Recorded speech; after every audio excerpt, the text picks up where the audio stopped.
ধর্ষণ ও মারধরের মামলায় গ্রেপ্তারের পর কারাগারে বসেই মামলার বাদী ইসরাত জাহান প্রিয়াকে বিয়ে করেছিলেন আলোচিত গায়ক মইনুল আহসান নোবেল। সেই বিয়ের 5 দিনের মাথায় জামিন পেলেন তিনি। মঙ্গলবার 24শে জুন ঢাকার মহানগর হাকিম মেহেরা মাহবুব শুনানি শেষে এই আদেশ দেন। তবে জামিনের খবরের চেয়েও বেশি আলোচনায় এখন একটাই তথ্য, বাবা হতে চলেছেন নোবেল। আদালতে প্রিয়ার উপস্থিতি, হাসি মুখে একসঙ্গে দাঁড়িয়ে থাকা আর পরে আইনজীবীদের মাধ্যমে প্রকাশ, তাদের সংসারে শিগগিরই আসছে নতুন অতিথি। আজ আদালত চত্বরে যেন দৃশ্যপটই বদলে গিয়েছিল। কড়া নিরাপত্তায় হাজির হন নোবেল। কিছুক্ষণ পর আসেন প্রিয়াও। কাঠগড়ায় গিয়ে স্বামীর সঙ্গে কিছুক্ষণ কথোপকথন। এরপর বিচারক প্রিয়াকে প্রশ্ন করেন, জামিনে কোনো আপত্তি আছে? সোজাসাপটা উত্তর, না। উভয় পক্ষের আইনজীবীরাও জানান, এটি মূলত ভুল বোঝাবুঝি ছিল, এখন সবকিছু মীমাংসা হয়ে গেছে। এরপর বিচারক জামিনের আদেশ দেন। নোবেলকে গারদে নেওয়ার সময়ও প্রিয়ার হাত ধরেছিলেন তিনি।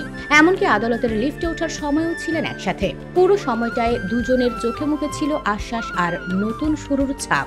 জামিনের পর প্রিয়া সাংবাদিকদের বলেন, শিগগিরই আমাদের সংসারে নতুন অতিথি আসছে। তবে সন্তান আগমনের বিষয়টি নিয়ে এখনো মুখ খোলেননি নোবেল বা প্রিয়া। এ বিষয়ে আনুষ্ঠানিক কোনো ঘোষণা আসেনি। এর আগে 19শে জুন কেরানীগঞ্জ কেন্দ্রীয় কারাগারে কারা কর্তৃপক্ষের তত্ত্বাবধানে তাদের বিয়ে সম্পন্ন হয়।